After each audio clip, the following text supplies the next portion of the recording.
আমাদের স্বাস্থ্য ব্যবস্থা খুব সুন্দর, একদম ইউনিয়ন লেভেল থেকে মেডিকেল কলেজের প্রফেসর স্যাররা এখানে আছেন, ডিন স্যার আছেন। স্বাস্থ্য ব্যবস্থা খুবই সুন্দর, আলহামদুলিল্লাহ। এত সুন্দর স্বাস্থ্য ব্যবস্থা পৃথিবীর আর কোথাও আছে কিনা আমি জানি না। একদম গ্রাম পর্যায়ে কমিউনিটি ক্লিনিক থেকে শুরু করে একেবারে মেডিকেল ইউনিভার্সিটি পর্যন্ত। কিন্তু যেটা স্যারও বলে গেছেন যে এইখানে স্বাস্থ্য ব্যবস্থায় এলিমেন্ট হলো সার্জন, মানে 4টা পেশাজীবী শ্রেণীর লোক: ডাক্তার, নার্স, হেলথ টেকনোলজিস্ট আর ফার্মাসিস্ট। বাংলাদেশের কোথাও আপনি স্বাস্থ্যসেবায় ওষুধের দোকান ছাড়া, তাও ওদেরকে আমরা ফার্মাসিস্ট বলি না, টেকনিশিয়ান, ফার্মাসিস্ট কোথাও নাই, যাদেরকে আমরা গ্র্যাজুয়েট ফার্মাসিস্ট বলতেছি। বাংলাদেশের হসপিটালগুলোতে স্যাররা এখানে আসেন, একটু বেজার হবেন, যাদের টাকা পয়সা আছে কেউ বাংলাদেশের, ওনারা নিজেরাও যান না। আগের স্বাস্থ্য মানে ডিজি যিনি, তিনিও দেখছি আমরা, আমাদের মন্ত্রী, প্রধানমন্ত্রী, উপদেষ্টা সবাই বিদেশে যান, কিছু হইলেই তারা এই দেশের হসপিটালগুলিকে ট্রাস্ট করেন না। তাহলে সমস্যাটা কোন জায়গায়? সমস্যাটা হলো যে একটা বেসিক এলিমেন্ট নাই আসলে আমাদের স্বাস্থ্য ব্যবস্থায়, এবং সেটা হলো ফার্মাসিস্টদের অনুপস্থিতি। এখন এই সমস্যার সমাধানের উপায়গুলো কি? সেখানে উপায় হলো, সেই উপায়গুলো নিরসনের জন্য আমি 5 দফা দাবির কথা উপস্থাপন করব। এখানে আমাদের স্বাস্থ্য বিষয়ক সেক্রেটারি আছেন বিএনপির, স্যার যদি একটু মনোযোগ দিয়ে শুনেন।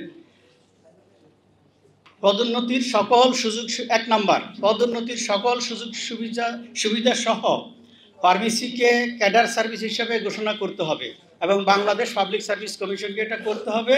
এবং পদের নাম হবে হসপিটাল ফার্মাসিস্ট।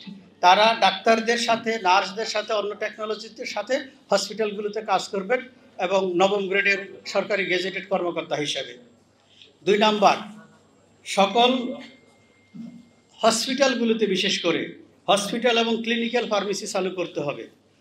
আর কমিউনিটি ফার্মেসি আমরা যেগুলিকে বলছি, বাংলাদেশে যেগুলিকে আমরা ফার্মেসি বলি, মূলত ওষুধের দোকান, সেই সব জায়গাগুলোতে এ গ্রেড ফার্মাসিস্ট নিয়োগ নিশ্চিত করতে হবে, এবং সেটা বাই ল, যেটা 76 সালের 1982 সালের অধ্যাদেশের 13 নম্বর ধারাতে যেটা বলা ছিল। সেখানে কিন্তু 13 ধারার এ এবং বি 2টা ধারা আছে। বিতে বলা আছে ওষুধের দোকানে অবশ্যই ফার্মাসিস্ট নিয়োগ করতে হবে, কিন্তু 76 সালের ধারাতে ফার্মাসিস্টদেরকে 3 ভাগে ভাগ করা হয়েছিল: grade A, grade B, grade C. Grade A হলো গ্র্যাজুয়েট ফার্মাসিস্ট, বি হলো ডিপ্লোমা ফার্মাসিস্ট, আর সি হলো যারা ওষুধের দোকানদার, যারা ওই যে 40 ঘন্টার একটা ট্রেনিং নিয়ে কোনো রকমে জীবন জীবিকার জন্য তাদেরকে নাই মামার সাথে কানা মামা ভালো, ওই জন্য তাদেরকে নিয়োগ দেওয়া হয়। কিন্তু এখন যুগ পাল্টেছে, সময় পাল্টেছে।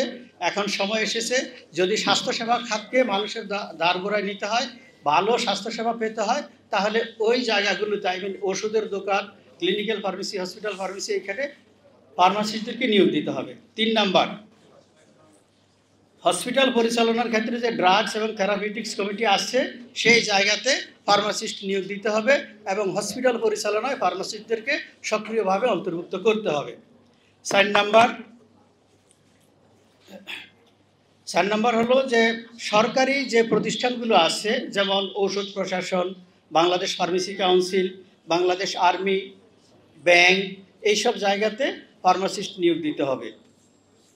এবং দুনিয়ার সকল দেশে আর্মিতে এই medical core, nursing core, engineering core, এইরকম ফার্মাসিস্ট কোর আছে, কিন্তু বাংলাদেশে এটা নাই। এটাও আপনারা একটু চিন্তা করবেন যে এই মেডিকেল কর্পসের আদলে ফার্মেসি কর্পস ওপেন করা যায় কিনা। আমরা দেখি যে বাংলাদেশ থেকে এই আর্মির মাধ্যমেই মিডল ইস্টের দেশগুলোতে ফার্মাসিস্ট নিয়োগ করে, বা ওইখানকার আর্মিতে, কিন্তু আমাদের এইখানের আর্মিতে কোনো ফার্মাসিস্ট নাই। প্যাথেটিক ব্যাপার। 5 নাম্বার হলো যে মেডিকেল কলেজগুলোতে, এখানে ডাক্তার স্যাররা আছেন, ওনারা জানেন যে ডাক্তার হিসাবে ভর্তি করার জন্য মেডিকেল কলেজগুলোতে একটা কেন্দ্রীয় পরীক্ষা হয়, এবং সেইখান থেকে বেছে বেছে সরকারি মেডিকেল কলেজ, বেসরকারি মেডিকেল কলেজে ছাত্ররা ভর্তি হয়। ফার্মেসি স্যার বলছেন 45টা বিশ্ববিদ্যালয়ে ফার্মেসি ডিপার্টমেন্ট আছে। তাহলে এই 45টা ফার্মেসি ডিপার্টমেন্টকে একটা ইউনিট ধরে, সেটা ফার্মেসি কাউন্সিল হতে পারে, বা এই ডিজি ফার্মেসি সার্ভিসেস বলে একটা আলাদা ডিজি হওয়ার কথা আছে, সেটা হতে পারে। যদি সেটা হয়, তার মাধ্যমে অথবা অন্য কোনো উপায়ে ফার্মেসি ফ্যাকাল্টি ঢাকা বিশ্ববিদ্যালয়ের মাধ্যমে হতে পারে একটা কেন্দ্রীয় ভর্তি পরীক্ষা ফার্মেসিস্টদের জন্য, এবং সেইখান থেকে পরবর্তীতে ছাত্ররা পাবলিক এবং প্রাইভেট ইউনিভার্সিটিতে মেধা অনুযায়ী যাবে। তাহলে ওই যে হসপিটাল ফার্মেসির কথা আমরা বলছি, সেইখানে কোয়ালিটি ফার্মাসিস্ট নিশ্চিত করা যাবে।